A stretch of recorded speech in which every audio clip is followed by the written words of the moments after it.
that talks about the effects of kati, insomnia, depression. Ekiteeso ky'okugyamu akawaayiro akateeka amayirungi ku lukalala lw'ebiragalalagala ebitakkirizibwa kitutte kumpi essaawa nnamba nga kikubaganyizibwako ebirowoozo. Omubaka wa Jinja Municipality East Dr. Timothy Batuwa yakulembeddemu banne ababadde baagala akawaayiro kano kaggyibwemu. That I seek your support that we introduce another schedule through which we shall control this product such that a Ugandan who has never tested doesn't test. You get it? Batuwa atuuse n'okujuliza ebibalo eby'eddwaliro ly'ab'emitwe butabika. 7,000 patients. 44% were mentally ill because of excessive use of alcohol. 31% it was cannabis. Cannabis is what you call marijuana, the one they smoke.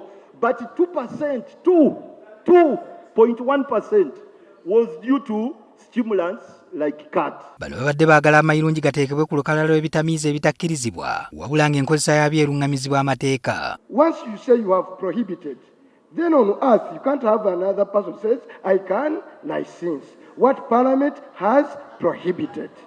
So the argument for consistency of the title and the title of the schedule is that it should be controlled plants. Kino abagagga ennyo bakyagala dda naddala abo abaagala okwezza akatale ak'okulima ebintu bino. Kubanga kye bagenda okukola minisita agenda kuteekawo omutemwa gw'ensimbi empitirivu okukkirizibwa okulima amayirungi. Gye biggweredde nga Batuwa ne banne babasinzizza amaanyi. Those in favor say aye, to the contrary. The ayes have it. Abaagala amayirungi gakugirwa bagamba nti gaviiriddeko abantu bangi okutabulwa obwongo era ne bafundikira nga bali butabika. Kibadde kyansonyi nnyo mbu dokita mulamba munnange tukola naye avudde n'avaayo. Kampa ey'okusomesa byonna bye bimu.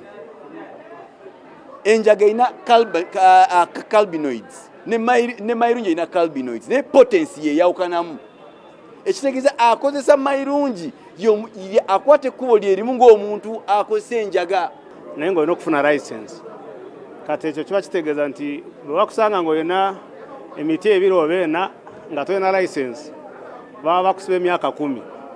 Kati abantu balina okwegendereza okulaba kubanga waliwo amayirungi agagenda nga gemeza bwemeza. Kati awo kiba kitegeeza nti olina okuba nga otunula mu ndimiro zo n'olaba nti tegaliimu n'olaba nti enjaga teriimu. Mu bbago lino mulimu ebibonerezo ebikakali ddala omuli okusibwa emyaka 20 mu nkomyo oba okusasula engassi y'akawumbi kalamba. Kyokka mu bbago lino mulimu akawaayiro akawa minisita obuyinza okukkiriza abantu okulima oba okutunda ebiragalalagala ng'amayirungi n'enjaga. Okuddamu okuyisa ebbago lino kyaddirira kkooti okusazaamu etteeka lya 2016 ng'egamba nti omuwendo gw'ababaka ba Palamenti abaaliisa gwali teguwera. Ababaka 202 be beetabye mu kuyisa ebbago lino ku mulundi guno.